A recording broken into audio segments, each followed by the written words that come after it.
Hey everybody, so we're back for our next video, and today we're not going to be watching a million trailers. We're actually just going to be watching one and then talking about the movie. So I don't know if you've seen Furiosa, a Mad Max Saga. Me personally, I didn't like it. I'm just going to start off. If that bothers you to the point where you cannot watch this video, just click off now. It's not that serious. But if you want to realize why, let's watch this trailer first and then go into some of the details. And maybe you disagree and we could talk about it. Let's start that trailer up. Whatever you have to do. However long it takes. Promise me you'll find your way home. Furiosa. Give me this promise.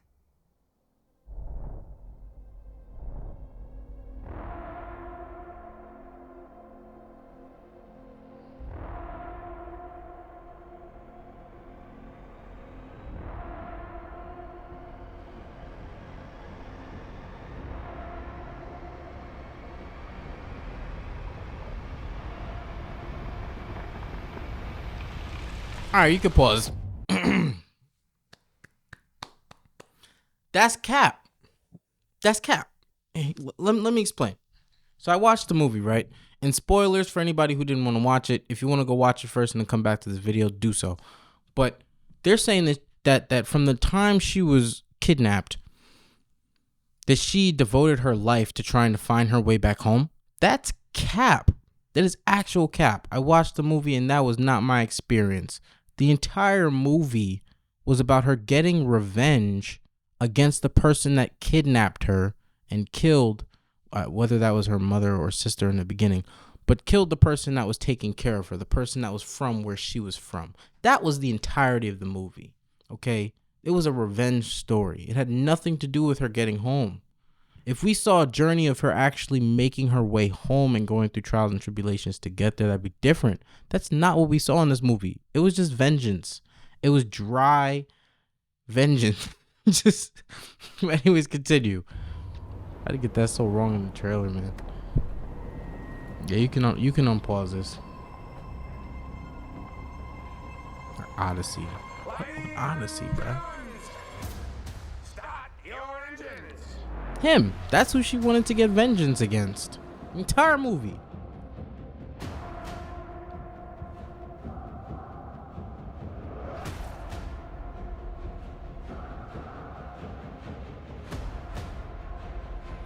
All right, we can pause.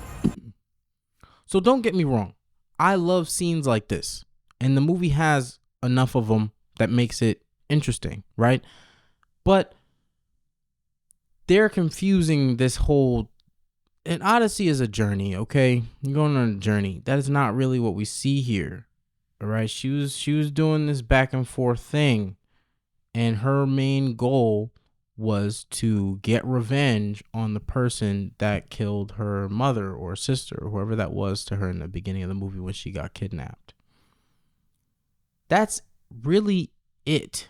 That's how the movie progresses. That's the whole main purpose, and that's how the movie ends. We never get to see her making her way back to where she was from, you know? And it seemed like she was very aware of where that was too in the beginning of the movie, but by the end she didn't really know where that was, or at the very least, like I said, she wasn't trying to go there. I don't know. It's just me, but a big part of the reason why this movie wasn't well received by me is they advertised it as one thing and then they gave me something else. And I'm all for going into something and you know, whatever my expectation is, just getting that, I'm happy. I'll watch a crappy horror movie, but if I realize the movie's crappy before I get into it, I'm not going to sit there and complain about it. I'm going to enjoy it for what it was, a cheap, crappy horror movie, right? But when you're given this, you're told that this is an odyssey. She's about to go on this journey to try and find her way home. And she's going to spend the entirety of her life to do that. And then you watch the movie and you realize it's a load of crap because she does not spend the entirety of her life trying to do that. that's gonna take you off. This is just a revenge story. But let's continue. Anya Taylor-Joy, wonderful actress. Chris did his thing too.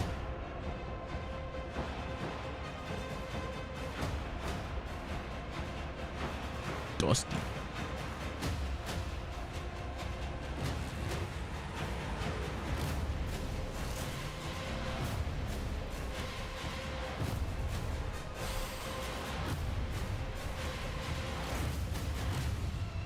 I'm Furiosa!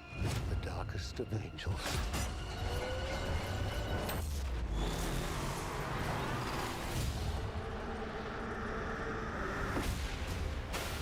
Yeah, this movie has some cool scenes like that too. You could definitely pause that. Yeah, this movie had some really cool scenes like that as well. The cinematography of this movie was excellent. Excellent. It's everything you would want from this type of action movie. It really does keep you on the edge of your seat when it gets to the action scenes. The driving sequences are super fun. One thing I will say that I did not like, however, was Furiosa. Her lack of emotion. There's a difference between a character that's very serious natured and a character that literally just shows nothing at all. And that's really what her character was in this movie. It was just no emotion in scenes where you would expect it, or no shock, no surprise, nothing. It was just a blank slate. And that can make it hard to connect in a scene because we're sitting here and we have this reaction to things that are going on, and she's out here looking like the Terminator, But that's just me. I don't know. It bothered me in that scene that she didn't feel connected to it. And if the main character barely connects to what's going on and we're looking at everything through her perspective, it can make it a little hard for us to connect with it too. But that's just how I see it. Let's continue. Do you have it in you? Yeah, he got toasted. Epic?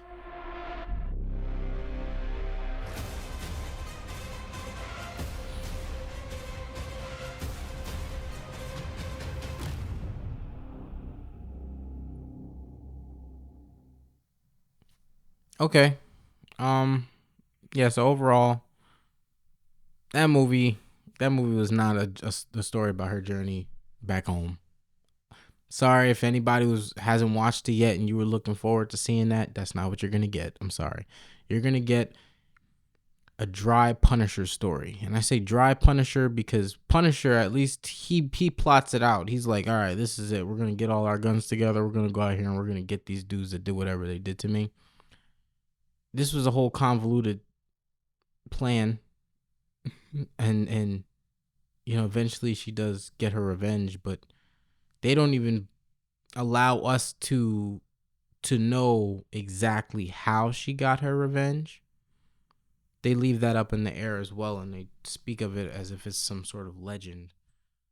On top of that, Mad Max did make an appearance in this movie, but when his character gets captured with her at some point toward the end, they show her escape. They don't show him escape. So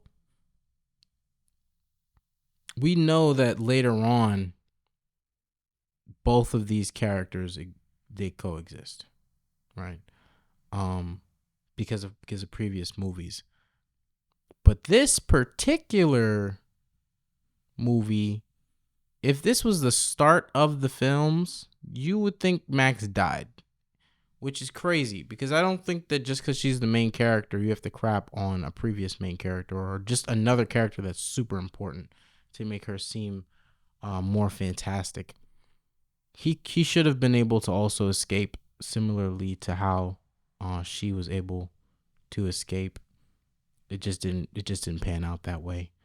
Now, Furiosa. If I look at this movie as a whole, the movie in and of itself is not bad, but a lot of the scenes I found to be pretty boring. When it wasn't focused on the action scenes, you would think that there was going to be some sort of dialogue, some sort of planning But because this character just chose to not speak at all, we didn't get much of that. So it was going between action Terminator film and A Quiet Place. But at least in A Quiet Place, you're seeing these characters interact in a different way because they know they have to be quiet, but they're using their body, they're using all these other things to communicate, and that can still keep you really trained on what's happening. But with Furiosa, like I said, no facial expression, nothing, just a blank stare for most of the movie. We don't have any idea of what's going on in her head because there's no dialogue, even an internal narration. And because she's not giving any facial expressions, we can't try to, infer what she's thinking either. So, looking at everything from her perspective and then looking at her in this scene, it doesn't always feel like anything. You want to feel something, you're trying to look close to feel something, but you don't. Now, that doesn't mean that this movie didn't have certain symbolism. I was on Thread and I was speaking to someone about the movie in a post that I put up, saying how much I really didn't like it. And this person made a good point. Among all of the others that just had nothing nice to say, but this person made a good point. And he said, doopity doopity doop. I'm going to give him a shout out because I appreciate that he was level headed and not just a follower like a good majority of the people here were. Let's see. Vikings versus Samurai. Really cool dude, super level headed. So I was telling him I wished I connected with it more, which is what I'm telling you guys, right? It had a lot put into it. Like I said, the cinematography, the acting, everything. But it was putting me to sleep because I was not connecting. And he said that, he was like, yeah, maybe the movie just doesn't connect with you. But he said that there are a lot of complex messages contained in Furiosa. And that's what makes it more interesting for him. So I wasn't sure exactly what he was talking about. He brought something to my attention. He said that Miller also makes Dementis sympathetic. He's still a monster, but you feel for him a little bit. Dementis is the guy that Chris Hemsworth plays, and that is true. You do feel for him a slight bit because of the fact that you learn that his family was actually killed, and the reason he's holding on to Furiosa so tight in the beginning of the movie is because he's trying to replace his family with her. The issue is he's doing it forcefully. She doesn't want to be there.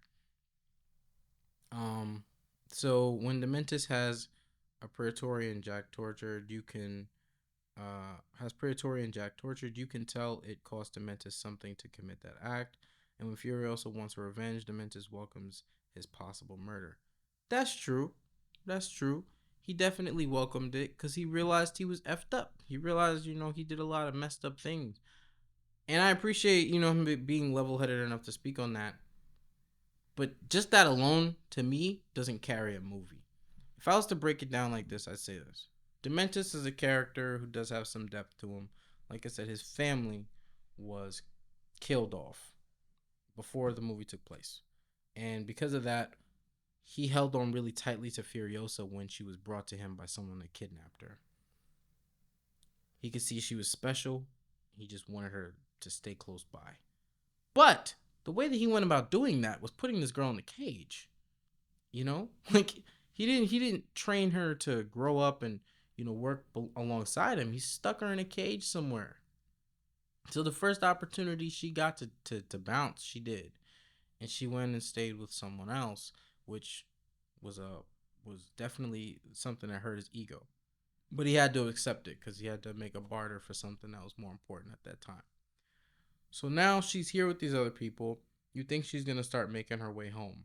It seems like she is, but turns out not really, because she ends up staying there and just doing runs for this new group. That's how she meets Mad Max and all those other things. We don't get much more from her character other than that. Other than she was kidnapped from this place that was beautiful and more or less a depiction of Eden, from the Bible. You have Eden. Furiosa she strayed too far out. She ate from some fruit that was very far out in this garden like place, and that is how the Marauders were able to come in and capture her and take her back, or Dementors or whatever. Dementis guys. They were able to capture her and bring her back to where they were at.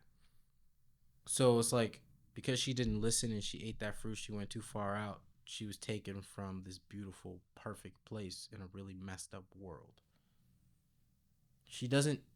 It'd make more sense if she spends the entirety of the movie trying to get back to that beautiful place and having to maybe come to some sort of realization that the place doesn't exist anymore, or that no matter how hard she tries, she's never going to figure it out. Maybe because she's lost. But it seems like she was taught how to get back home. She just never takes the time to do it, because she's going on this vengeance mission against the person that killed her mother or sister and, held her in captivity for so long. Another thing I didn't particularly love about the story was how skilled she was at everything without them showing that she had to go through some form of training. We were able to see that she was trained, at least by her people, how to defend herself in the case that somebody came and tried to kidnap. But at her age, I don't know who was teaching her, high level engineering to the point where she was able to make herself a prosthetic arm, even though she only had one arm while she was doing it. Like, this was a moving prosthetic arm, look like, with scrap pieces. We have top notch scientists. It takes them months to years using the best technology they can access to try and make this type of stuff, and she just kind of made it in the span of a night. Like, it was okay. So that was a thing. Again, she doesn't speak throughout the story. We don't get to see what she's thinking either. So we don't really know what her goal is. We don't know what she's trying to do or what she's going to do next necessarily, or why. And I think the why is important. I'd love to know why she cared more about getting revenge on Dementis than actually trying to find her way back home to the people that know her, love her, care about her, and the place where she felt the most comfortable and free. I don't understand that. I'm not 100% sure that was captured in the movie. And maybe it was never meant to be, but that's sure not what the trailer said. The trailer said that that's what that was supposed to be about. So, as far as Max's character, it seems like her and Max actually end up, falling for each other to a degree, and they start working together. But then the moment that he and her are captured, she doesn't seem to care about going back to save my dude. Like, she kind of just, nah, I have my target. He's nearby. I'm going after him. And then we just don't see Max again for the rest of the movie. So it's like, damn. Were you not gonna try and find out what happened to this dude that you now are catching feelings for? It shows that her character is as disconnected in the actual film as she looks to be. It's boring. Like, nobody wants to watch a movie about a person that's completely disconnected from everything around her, unless it has something to do with her main motivation, which is killing this guy. Once she kills the guy, what is there left to do? What is there left for her? The movie ends almost directly after that. So there's that. As far as the aftermath, she just leaves this path of destruction. And since we don't have a real understanding of why she chose to do it, or at least what it really gave to her other than just some basic revenge, I don't see the connection there in the movie. So for anybody that really loved this film, I would love to see you break it down in the comments. Give me everything that you love about this film, and really explain, because I don't get it. And I'm not saying that my opinion is is the end all be all, but I think, just like I don't get it, there are a lot of other people that don't, and maybe they're too closed off to want to know anything, but I'm not. I actually want to understand what the heck is going on here, because this movie just, I couldn't connect with it. I was lost. But yeah, that's my review of the Furiosa movie and this trailer. So, If you want to watch it, go ahead. If you don't, I don't blame you. But yeah, that's pretty much that. Leave some likes in the and some comments. Let me know what's going on, and I'll jump in those comments and read and see what goes on from there. Later, guys.